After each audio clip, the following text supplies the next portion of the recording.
بسم الله الرحمن الرحيم الحمد لله الصلاة والسلام على رسوله الأمين سيدنا وحبيبنا محمد صلى الله عليه وسلم.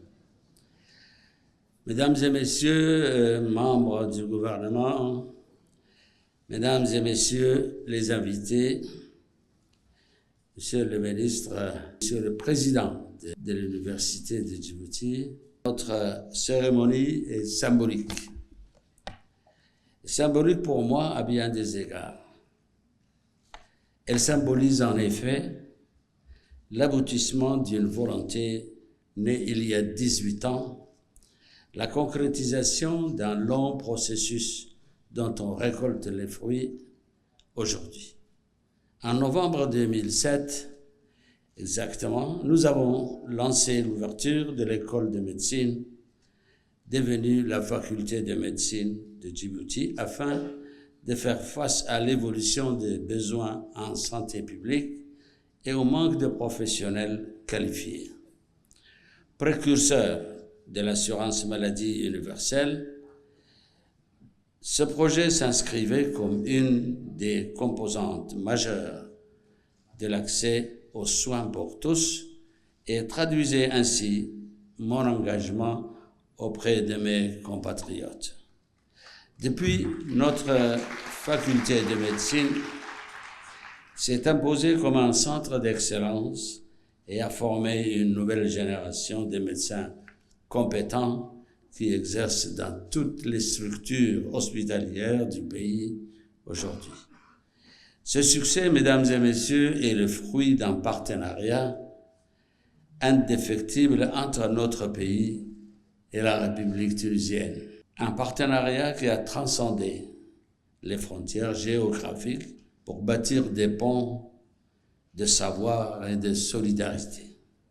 Nous saluons ici les professeurs tunisiens et en particulier le professeur Zbidi Abdelkarim qui ont su partager leur expertise, leur pédagogie et leur passion du métier afin d'accompagner nos jeunes dans ce processus exigeant. Je vous remercie. À vous, chers diplômés, j'adresse mes chaleureuses félicitations. Vous avez fait preuve de courage et de sérieux tout au long de votre formation afin de vous préparer à cette mission noble et vitale qu'est celle de sauver des vies.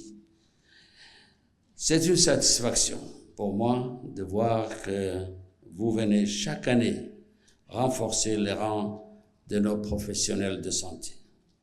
Je vous encourage à persévérer dans l'effort pour le nouveau parcours qui vous attend et qui ne sera pas toujours facile, particulièrement en ces temps difficiles où les défis et urgences sanitaires semblent se multiplier. Pour nous, vous n'êtes pas seulement des soignants, mais vous êtes les piliers du développement de notre système de santé, porteurs de solutions novatrices et adaptées aux besoins de nos populations, comme vous l'avez démontré lors de la pandémie de la Covid.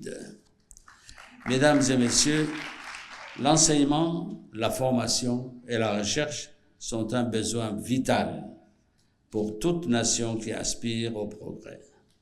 Et c'est le sens des investissements massifs que nous consacrons à ce secteur prioritaire. Je me réjouis que la cérémonie d'aujourd'hui coïncide à quelques jours près avec le lancement de notre deuxième nano-satellite. Autant de performances qui font notre fierté et nous rassurent sur l'avenir de notre pays. Nos sacrifices n'ont pas été vains, malgré toutes nos contraintes.